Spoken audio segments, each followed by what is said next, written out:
नमस्कार मंडळी. मराठी न्यूज कट्टामध्ये आपले खूप स्वागत आहे. तर मंडळी, तू भेटशी नव्याने या मालिकेतून प्रेक्षकांच्या भेटीला आलेली तन्वी म्हणजे शिवानी सोनार. शिवानी ही लग्नबंधनात अडकणार आहे.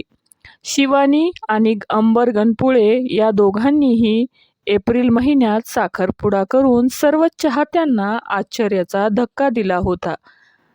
तर मंडळी, शिवानी आता लग्नबंधनात अडकणार आहे. नुकतेच तिने तिच्या केळवणाचे फोटोज सोशल मीडिया अकाउंटवर शेअर केले आहेत. तर मंडळी, पाहूया काय आहे सविस्तर माहिती. तर मंडळी, शिवानी आणि अंबर लग्नबंधनात अडकणार आहे. नुकताच शिवानीचा केळवणाचा कार्यक्रम घरगुती पद्धतीने छान पार पडला. शिवानीने तिच्या सोशल मीडिया अकाउंटवर काही फोटोज शेअर केले आहेत. तर मंडळी, पहा हे फोटोज. तुम्हाला शिवानी आणि अंबरची जोडी आवडते का? नक्की कमेंट करून सांगा. धन्यवाद.